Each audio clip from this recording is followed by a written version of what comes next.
Hello there, everyone, and welcome to our Pellegrini Financial second quarter market update and video call.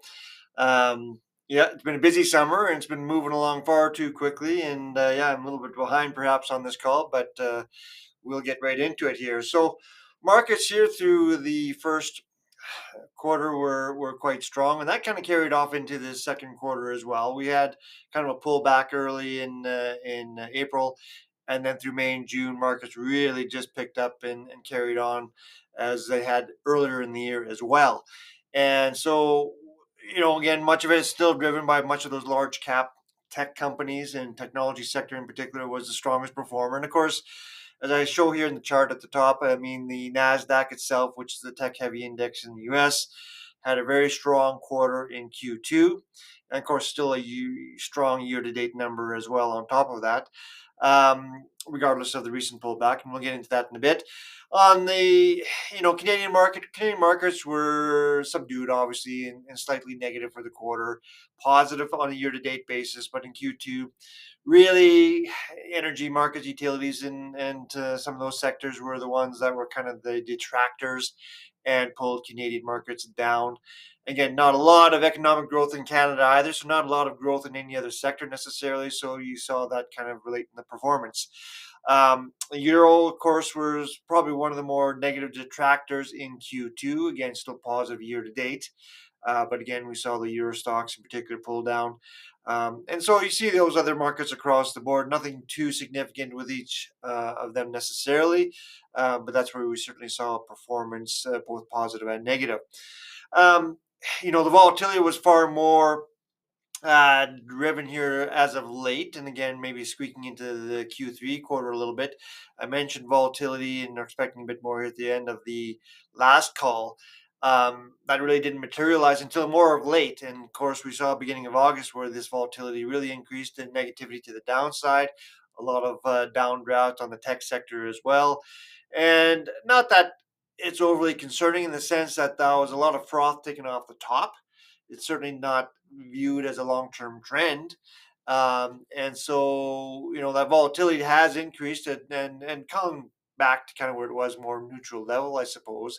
But that did finally hit the markets. Beyond that, the global markets certainly have had an impact in the real estate sector as well. And I think we're seeing that more in Canada as well, to be honest. Interest rates, of course, have a big play and big say in how real estate does, uh, especially when real estate is always quite a highly leveraged sector. And as interest rates have stayed elevated and will stay elevated for some time yet, we'll see a bit more of that pain throughout both global commercial real estate and even here in Canada, and over the next year as well. When a lot of mortgage payments come due or renewals come due in the next year, we'll see that here locally as well. When we look at economic numbers, both the labor markets in U.S. and Canada have been easing, and this top chart here really shows the Canadian unemployment rate, which has been steadily increasing over the last few months.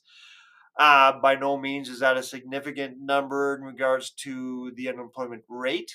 But obviously, elevated interest rates have slowed business growth, and which is kind of what it's meant to do.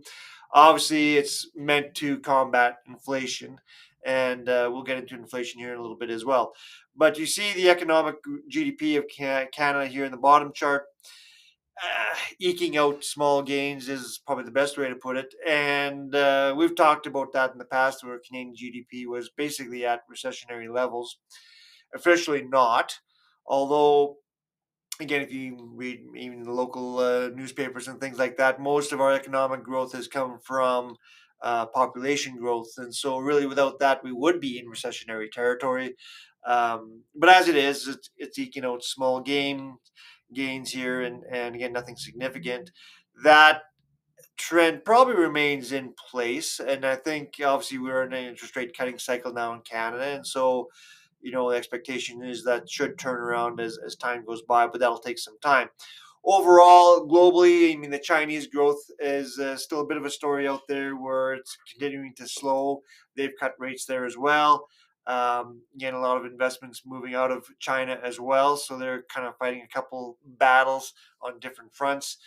Um, Beyond that, though, we are still seeing that 2024 is a pretty decent year throughout because fundamentally underneath everything, North America in particular, obviously, um, there's a lot of strength that's still there, and again, we're seeing some numbers here that are softening in different ways, um, but earnings and growth in the business markets and tech in particular is still very strong and growing, and that's probably the main thing to be looking at. When we look at some commodities in general, the top chart here is just a quick look at copper. Spot price of copper has continued to strengthen through Q2 and probably into Q3 here now as well. That's really tied to technology as well, and I'll touch on that a little bit at the end.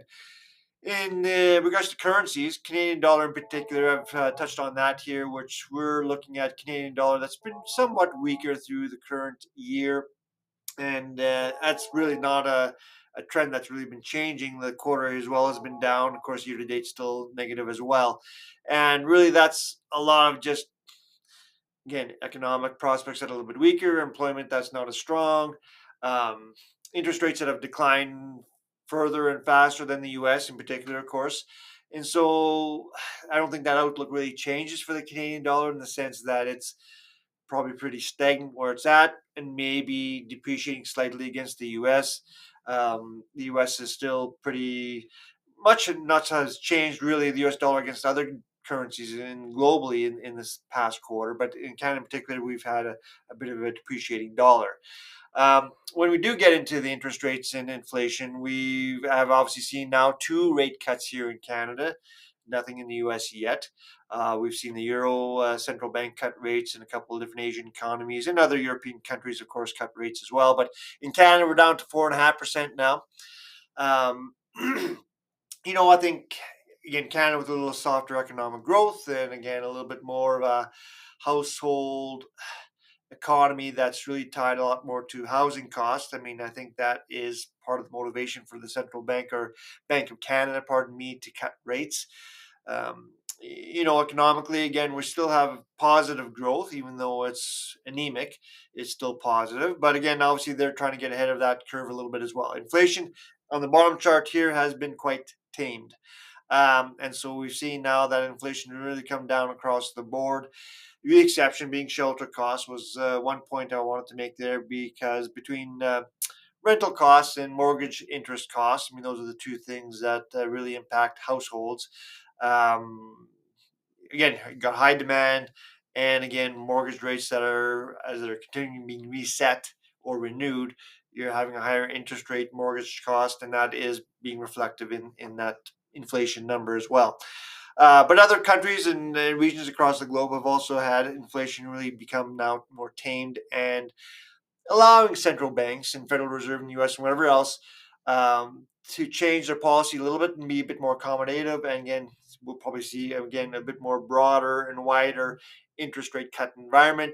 U.S. might do one in September. I'd imagine if they do, they'll leave it until after an election and then maybe carry on again in the new year towards the end of the year. But we'll see some rate cuts across the board. Going forward, I think we're seeing kind of the beginning of a global kind of rate cutting cycle that you'll see now more broader amongst all economies. That's obviously good for supporting equity markets, good for supporting economic growth. That's what the intention is, especially with inflation tamed. Bond valuations, of course, have gone through that rate hike cycle back in the day.